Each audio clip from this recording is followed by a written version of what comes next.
இந்த ஃப்ளட் வெஹிக்கிள்ஸை ஈஸியாக ஏமாற்றி வித்துடுறாங்க. பட்ஜெட் என்னமோ அவங்களுக்கு ஒரு 3 lakhs இல்லை 4 lakhsக்குள்ளே இருக்கும். பழைய மாடல் பொலிரோ வாங்குறது, இல்லை பழைய ஸ்கார்பியோ வாங்குறது, அதாவது லோ பட்ஜெட்டில் ப்ரீமியம் கிடைக்குதுன்னு எப்போதும் போயிடாதீங்க. அது ஒன்று தான். இப்போதைக்கு 5 லட்ச ரூபாய்க்கு கீழே காருன்றது புது கார் கிடையாது. ஸோ அப்படி அந்த பிலோ 5 lakhs பார்க்குறவங்களுக்கு வேற ஆப்ஷனே இல்லை, அது யூஸ்டு கார் தான். வணக்கம் நண்பர்களே, welcome back to the motor right.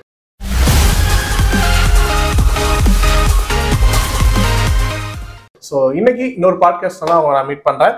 இன்னைக்கு டாபிக் பார்த்தீங்கன்னா new car versus used car. So பழைய கார் வாங்கலாமா இல்லை புது கார் வாங்கலாமா அப்படிங்கிறது தான் இந்த பாட்காஸ்ட். நம்ம கூட தமிழ் வந்து மணிகண்டன் அறிஞ்சிருக்காரு. யூசர் கார்ஸ்ல உள்ள நன்மைகள் தீமைகள் அண்ட் நியூ கார்ல உள்ள நன்மைகள் தீமைகள் சொல்லிட்டு ஒரு ஜெனரல் டிஸ்கஷன் இருக்கு. So bro, new car versus old car, இதுல உங்களோட சாய்ஸ் எதாவது இருக்கும்?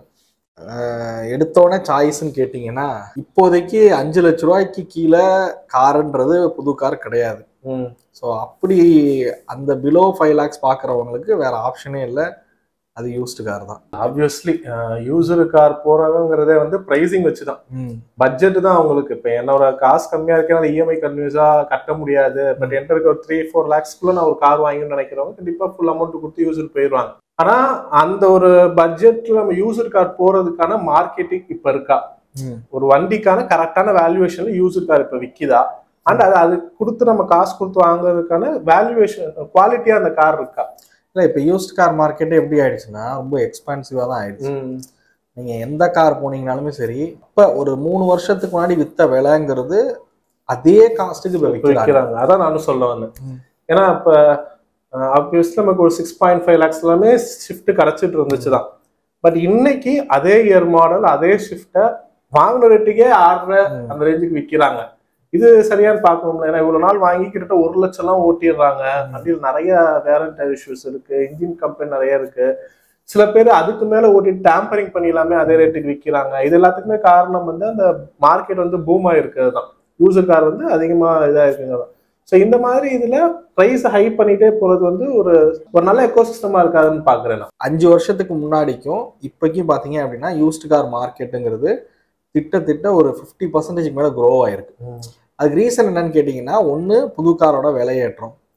முன்னாலாம் வந்து ஒரு 6 லட்ச ரூபாய்க்கு ஷிஃப்ட் வாங்க முடிஞ்சிச்சு, ஆனால் இப்போ புது கார் வாங்க முடியாது. ஸோ அந்த மாதிரி ஒரு ஹேட்ச்பேக் மாதிரியான போகணும் அப்படின்லாம் நினைக்கிறவங்களுக்கு புது காரில் அந்த பட்ஜெட்டில் ஆப்ஷன் இல்லை அப்படிங்கிறதும் ஒரு விஷயம். ஒரு 5 lakhs 6 lakhs பட்ஜெட்டில் செடானாக போகணும் அப்படிலாம் நினைக்கிறாங்க. ஸோ அப்படி நினைக்கிறவங்க அவங்களுக்கு ஒரு ப்ரைஸிங்கிறது ரொம்ப அதிகமாக ஆரம்பிச்சிருச்சு. ஸோ அதனால நிறைய யூஸ்டு கார்ஸ் பார்த்தீங்க அப்படின்னா இப்போ வந்து யூஸ்டு கார்ஸோட மார்க்கெட்டுங்கிறதே ரொம்ப பெருசாக க்ரோ ஆக ஆரம்பிச்சிருக்கு. இன்னொன்று, முன்னாடி இருந்த இந்தியன் கஸ்டமர்ஸ் எப்படி இருந்தாங்கன்னா எல்லாம் ஃபர்ஸ்ட் டைம் பையர்ஸாக இருந்தாங்க. பட் இப்போ இருக்க இந்தியன் கஸ்டமர்ஸ் எப்படி இருக்காங்கன்னா அடிஷ்னல் பையர்ஸ் வந்து அதிகமாயிட்டாங்க. முன்னாடி வந்து அடிஷ்னல் பையர்ஸ்னால் ஒரு 8-10% தான் இருக்கும். பட்டு இப்போ வந்து ஒரு 30% வரைக்கும் அடிஷ்னல் பையர்ஸ். நீங்கள் இப்போ நம்ம கன்சல்டேஷன் கால்ஸ் அட்டன் பண்ணுற எல்லாருமே ஆல்ரெடி ஒரு கார் வச்சிருக்காங்க, அடிஷ்னலா இன்னொரு கார் வாங்குறாங்க. அதனால என்னன்னா, அதனாலதான் இந்த யூஸ்டு கார் மார்க்கெட்டுங்கிறது ரொம்ப அதிகமா ஆக ஆரம்பிச்சிருச்சு. முன்னாடி வந்து புது கார் அப்படின்ற மைண்ட் செட்ல மக்கள் இருந்தாங்க. ஆமா, இப்ப எப்படின்னா இருக்கிற விலைக்கு ஒரு பெரிய காரா வாங்கணும் அப்படிங்கிறதுல இருக்காங்க. முன்னாடி சின்ன கார் ஆல்டோலாம் வாங்கினவங்கலாம் 3-4.5 பட்ஜெட் வச்சிருப்பாங்க. 4 லட்ச ரூபாய் பட்ஜெட் இருந்தாலும் அவங்களுக்கு அந்த 4.5 ரேஞ்சில் ஆல்டோலாம் கிடைச்சிட்டு இருந்துச்சு, புதுசு எடுத்துட்டு இருந்தாங்க. இப்போ அதெல்லாமே இல்லை, 1000cc 6 lakhs பட்ஜெட் நம்ம போய் அப்படின்ற கண்டிஷனுக்கு வந்துட்டாங்க. ஸோ அதனால எப்படின்னா யூஸ்டு கார்ஸ்ல ஆப்ஷனும் நிறைய கிடைக்குது அப்படிங்கிறது இப்ப இருக்கு. ஒன்றும் இல்லை, முன்னாடி தஞ்சாவூர்னு எடுத்துக்கிட்டிங்கன்னா எனக்கு தெரிஞ்ச ஒரு 3 இல்லை 4 யூஸ்டு கார் ஷோரூம் தான் இருக்கும். இப்போல்லாம் ஒரு 15-20 ஷோரூம் இருக்கு. இங்கேயே அவ்வளோ டீலர்ஸ் இருக்காங்க, அவ்வளோ பேர் இருக்காங்க. நம்ம யூஸ்டு காருக்குள்ள நுழைஞ்சாலே ஒரு நிறைய ஆப்ஷன் இருக்கிற ஃபீல் வந்து கஸ்டமர்ஸ்க்கு வந்து இருக்கு. ஆனா இங்க வந்து கஸ்டமர் வந்து எப்படின்னா ஒரு யூஸ்டு கார் வாங்கணும்னு டிசைட் பண்ணிடுறாங்க, சரி நம்ம வாங்கிடலாம்னு முடிவு பண்றாங்க. ஆனா அதுலயே நிறைய தப்பு பண்றாங்க. அதுல ஒண்ணு என்னன்னு கேட்டீங்கன்னா, யூஸ்டு கார்ஸை ஃபினான்ஸ்ல எடுக்கிறது. கண்டிப்பா ஃபினான்ஸுக்கு இன்ட்ரெஸ்ட் வந்து ரொம்ப அதிகம். அதான் புரிஞ்சுக்கவே மாட்டேன். ஒன்றும் இல்லை, என்னோட கசின் வந்து கார் வாங்கணும்னு டிசைட் பண்ணாரு. அவர் வந்து ப்ரீஸா ஒன்று பார்த்தாரு. ஒரு ஒரு வருஷம் பழைய மாடலு, புதுசு ஒரு 12.5 லட்ச ரூபா வருதுன்னா பழசு வந்து ஒரு 11 வருது, எனக்கு 1.5 லட்ச ரூபா கம்மியாகுது, நான் வாங்கலாமான்னு சொல்லி வாங்கிட்டாரு. ஆனா அதை ஃபினான்ஸ்ல வாங்கியிருக்காரு. ரெண்டுக்குமே டேலி ஆகும் நமக்கு. அப்ப இன்ட்ரெஸ்ட் கணக்கு பண்ண ஆல்ரெடி வந்துருச்சு, அதே காஸ்ட் வர போகுதுல. ஏன்னா யூஸ்ட் காரோட இன்ட்ரெஸ்ட்ங்கிறது ரொம்ப அதிகம். நமக்கு நார்மலா புது காருக்கு பாத்தீங்கன்னா ஒரு 8 to 9% தான் இன்ட்ரெஸ்ட் வரும். இதே யூஸ்டு போனீங்கன்னா 12 to 14% வரைக்கும் வரும். 14-15 வரைக்கும்லாம் கூட இன்ட்ரெஸ்ட் வருது. அப்ப அந்த இன்ட்ரெஸ்ட் அவர் யோசிக்கவே இல்லை. நீங்க கடைசியா கட்டி முடிச்ச தொகையை பார்த்தோம்னா ஒரு நியூ காரே அவர் வாங்கி ஓட்டிருக்கலாம். பழைய கார் ஒரு வருஷம் பழசு, ஒரு 30-33,000 கிலோமீட்டர் ஓடுன ஒரு காரை எடுத்திருக்காரு. இந்த மாதிரியான தவறுகள் வந்து நிறைய பேர் பண்றாங்க. ஸோ இது வந்து ஃபர்ஸ்ட் பாயிண்ட், யூசர் கார் வாங்க போறவங்க மைண்ட்ல வச்சுக்க வேண்டியது. ஸோ ப்ரைஸிங்ல உங்களுக்கு ரீசன்ட் மாடல்ஸ், ரொம்ப பழைய மாடல் இல்லாமல் ரீசன்ட் மாடல்ஸ் ஒரு நல்ல டிஸ்கவுண்ட் ப்ரைஸ்ல யூசர்ல கிடைக்குதுங்கும் போது போகலாம். அண்ட் அதுவுமே ஃபுல் பேமெண்டா போகிறது நல்லது. ஏன்னா ரீசன்ட் மாடல்ஸே நீங்க போனாலும் அதை வந்துட்டு ஃபினான்ஸா போகும்போது ஃபினான்ஸ்ல எக்ஸ்ட்ரா நீங்க இன்ட்ரெஸ்ட் கொடுக்கறதுக்கும் புது கார்ல எக்ஸ்ட்ரா பிரைஸ் போடுறதும் ஒண்ணுதான், ரெண்டுமே ஈக்குவலா டேலி ஆயிரும் நமக்கு. ஸோ அடுத்ததா பாத்தீங்க அப்படின்னா இந்த யூஸ்ட் கார்ஸ்ல வந்து நிறைய ரொம்ப பழைய மாடல்ஸ் வந்து வாங்குவாங்க. இருக்கு, எப்படி சொல்லனா பட்ஜெட் என்னமோ அவங்களுக்கு ஒரு 3 lakhs இல்லை 4 lakhsக்குள்ள இருக்கும். பழைய மாடல் பொலிரோ வாங்குறது, இல்லை பழைய ஸ்கார்பியோ வாங்குறது. பட் என்னன்னா அவங்க அதை புரியாம வாங்கிடுறாங்க. அதுக்கப்புறம் மெயின்டெனன்ஸுங்கிறது ரொம்ப அதிகமா இருக்கும், அதுல செலவுகள் நிறைய வரும், அதிகமே பார்க்க மாட்டேன்றாங்க. இதுவுமே ஒரு வேல்யூ பாயிண்ட். என்னோட ஃபேமிலியில நிறைய மெம்பர்ஸ் இருக்காங்க, 6-7 பேர் இருக்கும். ஸோ அது போகணுங்கும் போது பெரிய வண்டியா வேணும்னு சில பேர் ஆசைப்பட்டு ஃபர்ஸ்ட் இதெல்லாமே எடுத்துறாங்க. நம்ம நிறைய வீடியோஸ் எல்லாமே பார்த்துருக்கோம். இந்த 2 லட்ச ரூபாய்க்கு பழைய சுமோ கிராண்ட் எல்லாம் கிடைக்கணும் எல்லாமே எடுத்துட்டு வண்டி ரொம்ப டேமேஜ் எல்லாம் நிறைய பேர் கதறதெல்லாம் நம்ம அதை என்ன பண்ணிடுவாங்கன்னா, அதை எடுக்கிறது மட்டும் விஷயம் கிடையாது, அதை வாங்கி அதுல ஒரு 1.5 லட்ச ரூபா செலவு பண்ணிடுவாங்க. அந்த செலவு பண்ண காசு அவங்க திருப்பி வித்தாலும் கிடைக்க போறது கிடையாது. ஒரு ஃபுல்லி சாட்டிஸ்ஃபைடா அவங்களால அந்த காரை ஓட்டவே முடியாது. இந்த இதுல வந்துட்டு பிரைசிங் மேஜர் ஃபேக்டர். நீங்க கொடுக்குற காசுக்கு கண்டிஷன் நல்லா இருக்கான்னு பார்த்துருக்கோம். ஒரு 50,000 ரூபாய் கம்மியா கிடைக்குங்கிறதுக்காக இன்ஜின் கண்டிஷன், பாடி கண்டிஷன்லாம் மோசமா இருக்கிறது வேஸ்ட். அண்ட் வண்டி எடுத்து நம்ம செலவு பண்ணிக்கலாம், அந்த ஒரு மைண்ட் செட் வந்து யூசர் கார் எப்பயுமே வாங்கக்கூடாது. ஆமா, நீங்க சொல்றது கரெக்ட். எப்பவுமே வண்டியில ஒரு சின்ன செலவு இருக்கு, பார்த்துக்கலாம் எடுத்து அப்படின்னு நினைக்கிறது என்னைய பொறுத்த வரைக்கும் தப்புன்னு சொல்லுவேன். ஏன்னா நீங்க கை வைக்கிற வரைக்கும் அது எவ்வளவு செலவு இருக்குன்னு தெரியாது, வச்சதுக்கு அப்புறம் தான் தெரியும் அதுல எவ்வளவு செலவு இருக்குன்னு. ஏன்னா இன்னைக்கு வரைக்குமே ஒரு கார்ல வந்து ஏசி ஓடல அப்படின்னா அது ஒண்ணும் இல்லைங்க, ஏசி கேஸ்க்கு பிரச்சனை, டாப் அப் பண்ணா சரியா போயிடும் அப்படின்னு நினைப்பாங்க. டாப் அப் நம்மளும் ஒரு 1000 2000 ஏசி கேஸ் போட்டா போதும்னு நினைப்போம். போய் பார்த்துக்கப்புறம் தெரியும் உனக்கு கம்ப்ரஸர் இஷ்யூவா இருக்கும், இல்ல ஏதாச்சும் ஒரு சென்சார் இஷ்யூம்பாங்க. சென்சார் இஷ்யூ போச்சுன்னா 6000 7000, கம்ப்ரஸர் எல்லாம் போச்சுன்னா 10-15,000 மாற்றணும்பாங்க. செலவு எங்கேயோ இழுத்துடும். ஸோ அதனால வண்டி எடுக்கும் போதே 50,000 நார்மலா இருக்கிறத விட ஒரு 20-30,000 ஏன் 50,000 கூட இருக்க காசு கூட கொடுத்து போட்டா தெளிவான வண்டியா எடுத்துக்கிறது பெஸ்ட்னு நினைக்கிறேன் யூசரை பொறுத்த வரைக்கும். அது மாதிரி ஒரு தடவை என்னன்னா செல்ஃப் கிராங்க் வந்து சரியா ஒர்க் ஆகல. ஒரு ஃப்ரெண்டு கார் வாங்கிட்டு வந்தாரு. அது எப்படின்னா ஒரு 2-3 தடவை போட்டால் தான் கிராங்க் ஒர்க்கே ஆகும். சரி ஓகே, அவங்க என்ன சொல்லியிருக்காங்க, பேட்டரி கம்பெனி தான் சார், புது பேட்டரி போட்டால் சரியாயிரும் அப்படின்னாங்க. இவரும் வாங்கி புதுசு பேட்டரிலாம் போட்டுமே அந்த கம்ப்ளைண்ட் சரியே ஆகல. அதுக்கப்புறம் மெக்கானிக்குக்கும் தெரியல. சரி ஓகே, இந்த செல்ஃப் மோட்டரோட புஷ் ஏதாவது ப்ராப்ளமாக இருக்கும்னு சொல்லி அதெல்லாம் ஏதோ வேலை பார்த்துருக்காங்க. அதுக்கப்புறம் பார்த்தீங்கன்னா அதெல்லாம் பார்த்தும் பிரச்சனை சரியாகல. அப்புறம் ஃபியூல் இன்ஜெக்டருக்கு போயிருக்காங்க. அப்போ 4 இன்ஜெக்டர் மாத்திர கண்டிஷன் வந்துருச்சு. இதெல்லாம் என்னன்னா நம்ம அவங்க டீலர் வந்து சொல்லும் போது ஒரு சின்ன ப்ராப்ளமாக அவங்க சொல்லுவாங்க, ஆனால் அதில் மேஜராக ஒரு பெரிய ப்ராப்ளம் வந்து இருக்கும். அது தெரியாமல் நிறைய பேர் வந்து எடுத்துடுறாங்க. நம்ம ப்ரோ சொன்னது கரெக்டா. அதே இதில் இந்த பேட்டரி ப்ராப்ளம்னால இன்னொரு நம்ம தெரிஞ்சுக்கணும், பேட்டரி இஷ்யூ ஒருத்தர் சொல்றாங்கன்னா ஷார்ட் சர்க்யூட் இஷ்யூல இருக்கா நம்ம பார்த்துக்கணும். அதை விட தெரியாதுங்க, செக் இன்ஜின் லைட்ஸ் வந்து எரியும், அதை ஆயில் சர்வீஸ் பார்த்தா சரியா இருக்குவாங்க. அது எவ்வளவு பிரச்சனை இருக்குன்னு தெரியாமையே சில பேர் வாங்குறாங்க. மெயின் இந்த செக் இன்ஜின் லைட்ஸ்லாம் எரியுதுன்னா அந்த வண்டியெல்லாம் அவாய்ட் பண்றது கூட நல்லதுதான். ஏன்னா அது நம்ம சர்வீஸ் பண்ணும்போது ரீசெட் பண்ணி கொடுத்துருவாங்க உங்களுக்கு, அதனால லைட்ஸ் எல்லாமே உங்களுக்கு போயிடும், இந்த மாதிரி எல்லாமே சொல்லுவாங்க. ஸோ அதெல்லாம் எதுவும் இல்லாமல் ப்ராப்பரா ஒன்று உங்களுக்கு தெரிஞ்ச சரௌண்டிங்ஸ்ல இருந்து எடுங்க, இல்லாட்டி ஒரு ப்ராப்பர் இன்ஜினை மெக்கானிக்கை வச்சு செக் பண்ணி எடுக்கலாம். இந்த மாதிரிலாம் இருந்துச்சுன்னா ஒரு யூசர் கார் பையிங்கும் நீங்க ப்ராப்பரா ஒரு வண்டி வாங்கியிருக்கதா அர்த்தம். இந்த யூஸ்டு கார்ல இருக்க மிகப்பெரிய பிரச்சனை என்னன்னா, மக்கள்கிட்டயும் ஒரு பயம் இருக்கு, நம்ம எங்க ஏமாந்துருவோமோ அப்படிங்கிறது.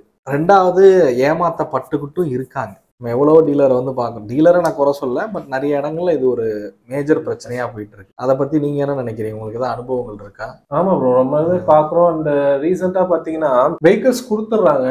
ஒரு நார்மலா ஒரு வண்டி ஒரு 2 லட்ச ரூபா விற்குதுன்னா ஒரு 20-30 ரூபா கம்மியா கிடைக்குது, கொடுக்க எடுத்தாங்க. அதுக்கு எடுத்ததுக்கு அப்புறம் பாத்தீங்கன்னா ஆக்ஸான வெஹிக்கிள்ஸ் எல்லாமே பேட்ச் ஒர்க் பார்த்து நிறைய பேர் விற்கிறாங்க. ஸோ அந்த மாதிரி இப்போ என்னோட சர்க்கிள் நான் ஒரு ரீசெண்டாக வருது பார்த்தேன். ஸோ இந்த மாதிரி நிறைய வெஹிக்கிள்ஸ் இருக்கு.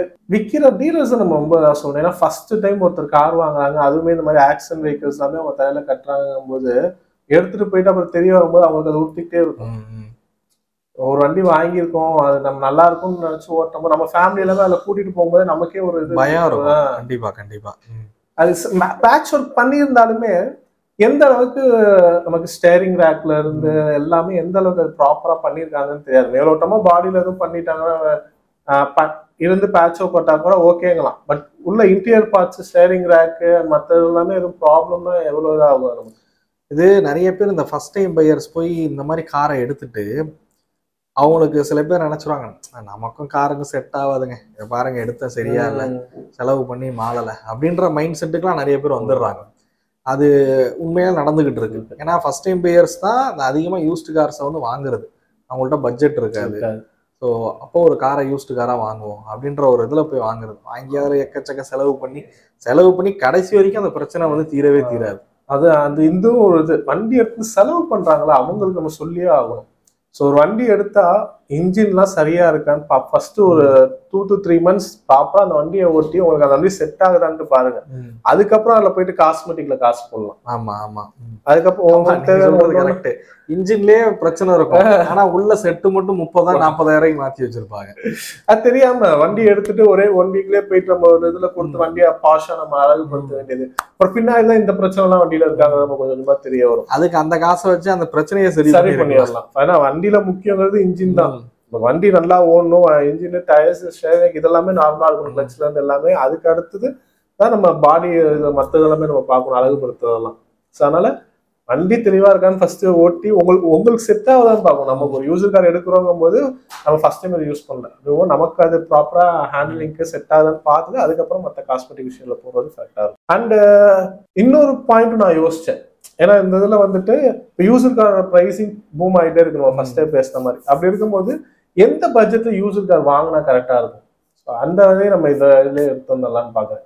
ஏன்னா நம்ம ஸ்டார்டிங்ல சொல்லிட்டோம், ஒரு 5 லட்ச ரூபாய்க்குள்ள பட்ஜெட் இருக்கவங்களுக்கு புது காரே கிடையாது. ஆமா, அவங்க கண்டிப்பா யூசர்ல தான் போய் ஆகணும்.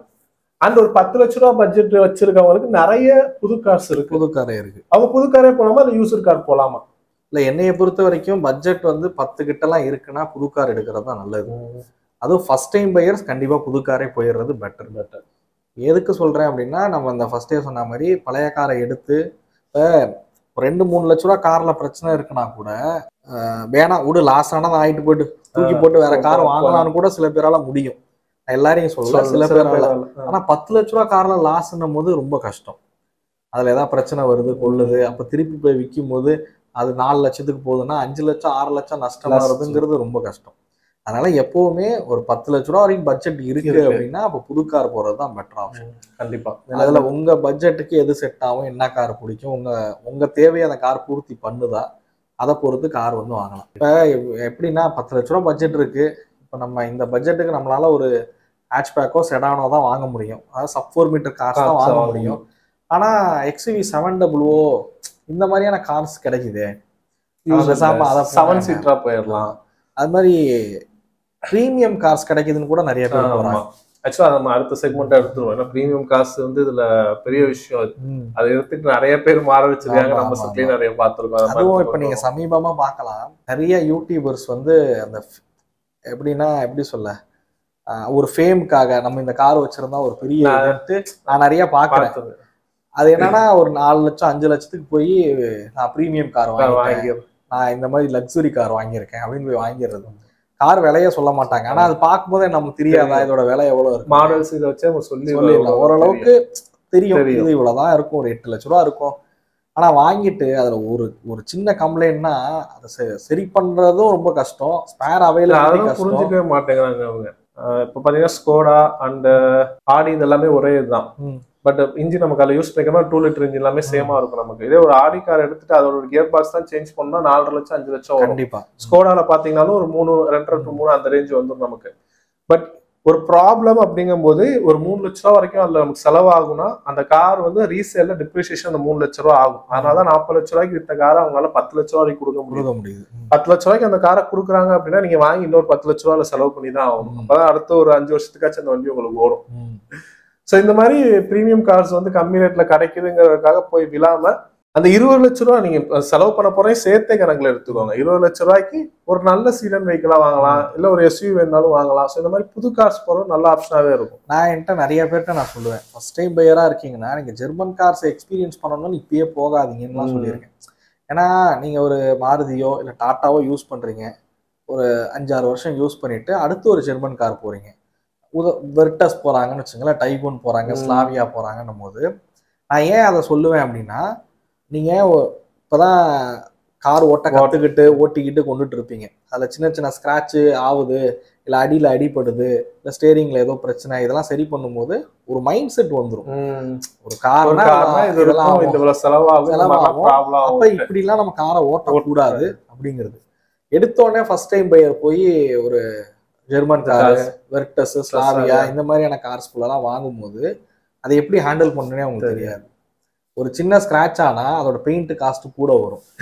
நீங்க சரியா ஒரு மெயின்டெனன்ஸ் காஸ்ட் வரும். நீங்க ஸ்பீட் பிரேக்கர்ல வேகமா விட்டுறீங்க, ஏதோ ஒண்ணு அடியில் அண்டர் பாடியில அடிப்படுது, இல்ல ஒரு ஒரு அன்னிவனான ரோட்ல ஓட்டி கனெக்டிங் ராடு இல்ல ஸ்டேரிங் இந்த மாதிரி இடத்துல அடிபட்டுச்சுன்னா, இதெல்லாம் வந்து நீங்க ஆல்ரெடி கார் யூஸ் பண்ணிக்கிட்டு இருந்தா இந்த மாதிரி ஓட்டக்கூடாதுன்னு தெரியும்.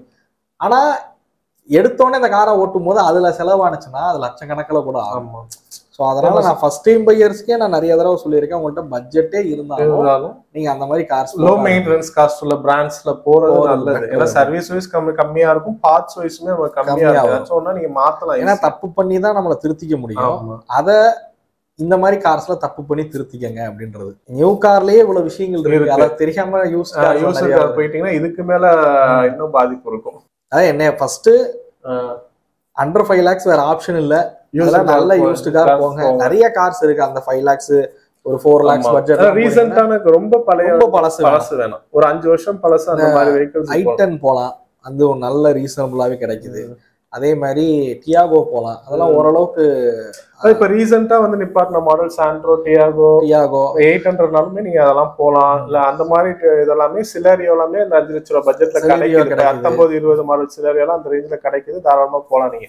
சிலரியோ அதுக்கப்புறம் பாத்தீங்கன்னா கொஞ்சம் இந்த எலைட் i20 வந்து கிடைக்கும், ஃப்ளூடிக்குமே கிடைக்கும், பட் பார்த்து வாங்குற மாதிரி இருக்கும். ஆமா, இந்த எலைட் ஃப்ளூடிக் இந்த ரேஞ்செல்லாம் போகும்போது ஆல்மோஸ்ட் ஒரு 8 years ஓல்டு வெஹிக்கிள்ஸ் அது கிடைக்கும். இந்த ஒரு பட்ஜெட் 5 to 6 lakhs பட்ஜெட்டுங்கும் போது அது கண்டிஷன் செக் பண்ணி எடுத்துக்கணும் நம்ம. அந்த அதே மாதிரி நம்ம ஃபர்ஸ்டே பேசின மாதிரி முடிஞ்ச வரைக்கும் இந்த 5 lakhsல வந்து டீசலை ப்ரிஃபர் பண்ணாம பெட்ரோல் போறது ஒரு பெஸ்ட் ஆப்ஷனாவே இருக்கும் நமக்கு. டீசல்ஸ் வந்து நிறைய கிலோமீட்டர்ஸ் ஓட்டி இருந்தாலும் அதை நம்மளால கண்டுபிடிக்க முடியாது, நிறைய ஏமாத்தி விற்கிறதுக்கான வாய்ப்பு அதிகமா இருக்கு. நார்மலாவே டீசல்ங்கிறது பெட்ரோல் அதிகமான ஒரு பொதுவாவே ப்ரோ இந்த 12-13 காலகட்டங்கள்ல அதிகமா யூசேஜ் இருக்கிறவங்க தான் டீசல் வாங்குவாங்க. சோ இப்போ ஷார்ட் பீரியட்ல அதிக கிலோமீட்டர்ல கவர் பெனிஃபிட்டாவுமே இருக்கும், பெனிஃபிட்டா இருக்கும், அவங்க தான் டீசல்ஸ் வாங்குவாங்க.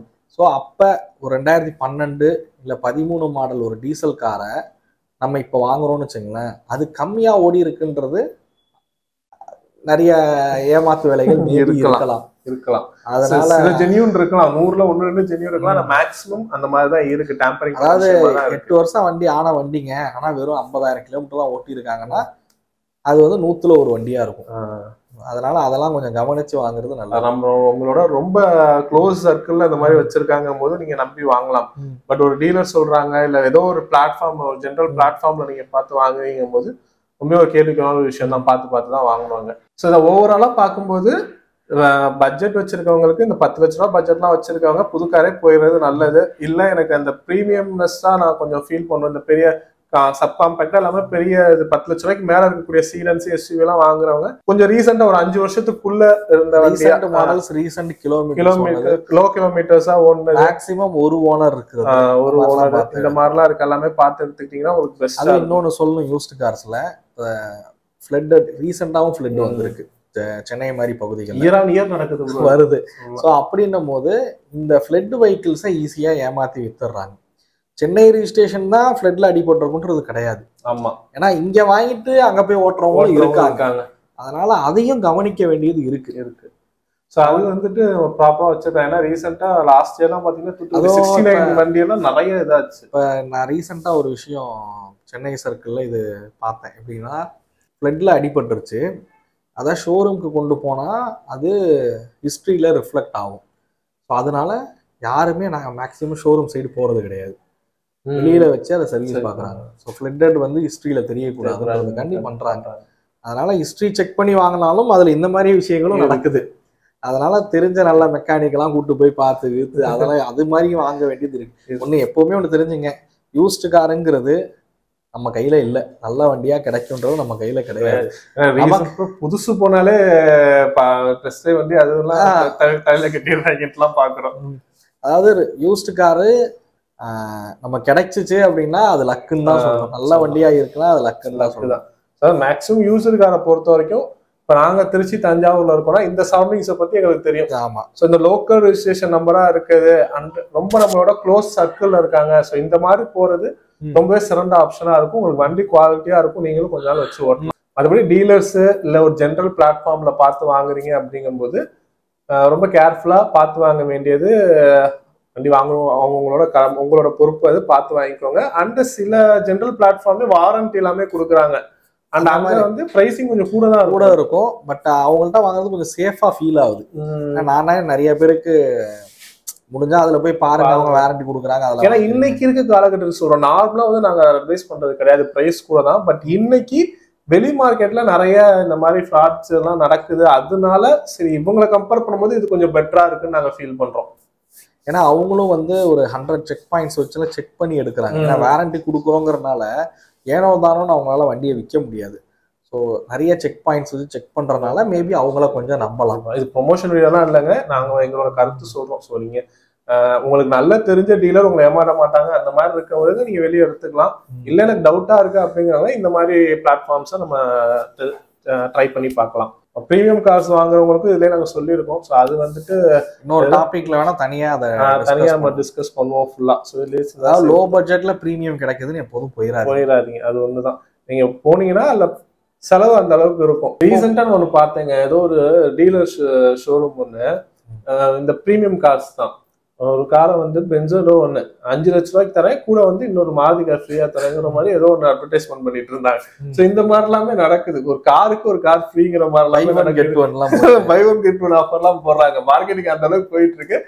பட் ஒரு 40-50 லட்ச ரூபா காரை 5 லட்சம் 10 லட்சத்துக்குள்ள கொடுக்குறாங்க போது அதுல எவ்வளவு செலவு இருக்குங்கிறதே யோசிச்சு. ஒன்றும் இல்லை, எனக்கு ரொம்ப பிடிச்ச காரு போலோல டீசல் வாங்கணும் அப்படிங்கிறது. டிஎஸ்ஐ கூட எனக்கு கிடையாது, டீசல் வாங்கணும், டிடிஐ வாங்கணும், ஜிடிடி வாங்கணுன்றது. பட் ஆனால் என்னோட ரெவன்யூக்கு என்னோட வருமானத்திற்கு என்னால் அந்த காரை வாங்க முடியாது. ஏன் அப்படின்னா அதில் ஏதாவது பிரச்சனைனா என்னால் அஃபோர்டபுளாக இருக்குது. நான் வந்து போலோக்கே சொல்கிறேன். ஸோ போலோவுக்கே அப்படின்னா அப்போ ஒரு பென்ஸோ பிஎம்டபிள்யூ வாங்கினா யோசிச்சு பாருங்க. ஏன்னா நார்மல் ஒரு மாருதி டீசலை வேலை பார்க்குறத விட நீங்கள் ஃபோக்ஸ்வேகன் போலோ வேலை பார்க்குறது ரொம்ப காஸ்ட்லி தான். இதை நீங்கள் ஒரு 10,000த்துல ரெடி பண்ணி கொண்டு வந்துடலாம்னா அதில் குறைஞ்சது 30,000 40,000 ரூபா ஒடியாந்துடும். ஒரு சின்ன ஒரு இன்ஜெக்டர் போயிருச்சுன்னு சொல்றோம்னா அவ்வளோ காஸ்ட் அதிகமாக செலவு. அண்ட் இன்னொரு விஷயமும் பார்ட்ஸ் சோர்சபிலிட்டி கிடைக்கிறதும் கஷ்டமா இருக்கு இப்போதைக்கு. அதனால அந்த மாதிரிலாம் பார்க்க வேண்டியது இருக்கு இந்த யூஸ்டு கார்ல. மேபி லோ பட்ஜெட் ப்ரீமியம் கார்ஸை அவாய்ட் பண்ணுங்க, அது ரொம்ப நல்லது. அந்த அளவுக்கு நம்ம ஸ்பெண்ட் பண்றதுக்கு இருக்காங்க, நம்ம பார்த்து தான் அதெல்லாம் நம்ம போக வேண்டியதா இருக்கு. சரி, ஓகே நம்மளே இந்த வீடியோ உங்களுக்கு ஒரு யூஸ்ஃபுல்லா இருக்கும்னு நினைக்கிறேன். இந்த கான்வர்சேஷன் யூசர் கார்ஸ் எப்படியெல்லாம் பார்த்து வாங்கணும், எந்த மாதிரிலாம் ஏமாற்றப்படுகிறார்கள் அதுன்னு சொல்லிட்டு நிறையவே டிஸ்கஸ் பண்ணியிருக்கோம். கண்டிப்பாக உங்களுக்கு யூஸ்ஃபுல்லா இருந்திருக்கும் நம்புறேன். அண்ட் இதுல உங்களுக்கு எது எக்ஸ்பீரியன்ஸ் இருந்தாலும் சரி, உங்களுக்கு எக்ஸ்ட்ரா கருத்துக்கள் இருந்தாலும் சரி கமெண்ட்ல லீவ் பண்ணுங்க. அண்ட் வேற என்ன மாதிரியான டாபிக்ஸ் எல்லாமே இந்த மாதிரி பேசணும் டிஸ்கஸ் பண்ண நினைக்கிறீங்களோ அதே மாதிரி கமெண்ட்ல லீவ் பண்ணுங்க. இந்த வீடியோ சந்திக்கிறேன். நன்றி.